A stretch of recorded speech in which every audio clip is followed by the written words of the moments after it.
नमस्कार। बहुत से लोगों ने कहा है कि सर हमारे ना टॉन्सिल्स बड़े रहते हैं, गले में जख्म इन्फेक्शन बना रहता है, फेरेंजाइटिस जिसे कहते हैं, हम सब गलग्राह के नाम से भी जानते हैं, गला के रोग बार बार तंग करते हैं।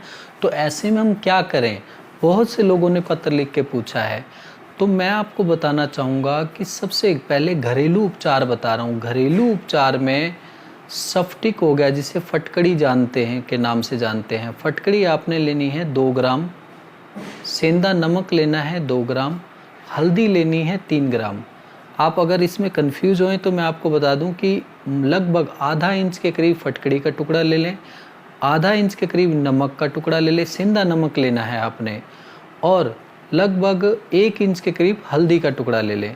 उसको कूट के 1 कप पानी में डाल के अच्छे से काढ़ा बनाएं। उस काढ़े को छान के हल्का गुनगुना सा रह जाए, उसमें शहद मिला के गरारे करें। उसके बाद अगर आप उसको पीना चाहें तो पी सकते हैं, अगर आप उसको फेंकना चाहें तो आप उसको फेंक भी सकते हैं। कई लोग बीपी या शुगर से पीड़ित होते हैं तो उनको कहना चाहूँगा कि आप गरारे करके फेंक दें। ऐसा दिन में 2 बार करेंगे, 1 से 2 बार करने से ही आपको गले से संबंधित बीमारियां दूर होती चली जाएंगी।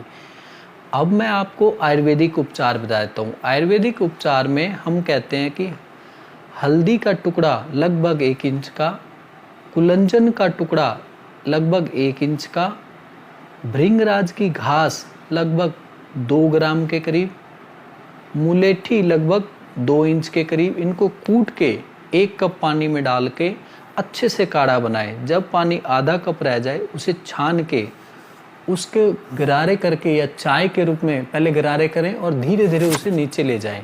ऐसा करने से गले का इन्फेक्शन तो दूर होता ही है, गले में जख्म सूजन जो भी होता है पूरी तरह से नष्ट होता चला जाता है। और साथ में क्या होता है कि अगर आपके गले पे यहाँ पे कफ जमा हो रहा है तो वो भी नीचे उतर जाएगा और आप पूरी तरह से निरोग होते चले जाएंगे। अब मैं आपको रेडीमेड उपचार बता देता हूँ। रेडीमेड उपचार उन्हें बताया जाता है जिनके पास समय का अभाव होता है। कंठ आयुष आता है विद्यासागर आयुर्वेदा का। कंठ आयुष लेके 1 चम्मच 1 कप पानी में डाल के गरारे करें, गर्म पानी में डालें, और उसे छोटे बच्चे हैं तो उसे पी भी सकते हैं। जो बीपी शुगर के पेशेंट है सिर्फ गरारे करके उसे फेंक दें।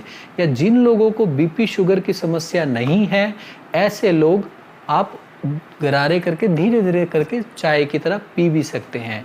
इसका इस्तेमाल खाना खाने के बाद में करें ताकि इसका असर पूरा आपके गले में बना रहे और आपकी गले से संबंधित बीमारियां पूरी तरह से नष्ट कर सके और आप पूरी तरह से ठीक हो सके।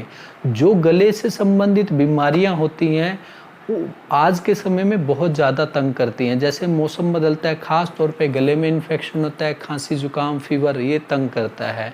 तो ज़्यादातर बीमारियां हमारे जो नाक और मुंह के रास्ते ही हमारे शरीर में प्रवेश करती है। तो ऐसे में कंठ पीयूष का इस्तेमाल करना बहुत लाभकारी होता है। कंठ पीयूष आपको बैद्यनाथ कंपनी का मिल जाएगा या अन्य कंपनी का मिल जाएगा। कंठ आयुष आपको विद्यासागर आयुर्वेदा का मिलेगा। जिसका आपको अच्छा लगे वो आप लेके इस्तेमाल कर सकते हैं। मेन ये है कि आपने निरोग होना है।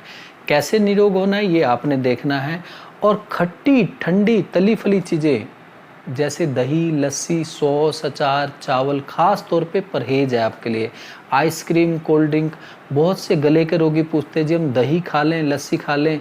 जब आपको दही लस्सी खाएंगे तो आपको ये दवा असर नहीं करेगी, इसलिए, और ना ही आप पूरी तरह से ठीक हो पाएंगे। इसलिए आप ऐसी चीज़ों का इस्तेमाल मत करें। आप जब इस दवा का इस्तेमाल करें और अपने आप को निरोग बनाना चाहें तो गर्म पानी का इस्तेमाल करना लाभकारी है।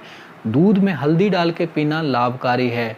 पानी में तुलसी के पत्ते, अदरक, काली मिर्च डाल के पका के काढ़ा बना के पीना आपके लिए लाभकारी है। जो दलिया, खिचड़ी, सिंपल खाना जो बिना खटाई के बना हो, ऐसी चीज़ें खाना आपके लिए बहुत ज़्यादा लाभकारी है, जिससे आप पूरी तरह से निरोग रह सकते हैं। और लास्ट में इतना ही कहना चाहूँगा कि मेरे बताए गए इन नुस्खों से अगर आपको पूर्ण लाभ मिलता है तो बहुत अच्छी बात है। अगर आपको पूर्ण लाभ नहीं मिलता तो आप नज़दीकी डॉक्टर से या हमसे संपर्क कर सकते हैं। धन्यवाद।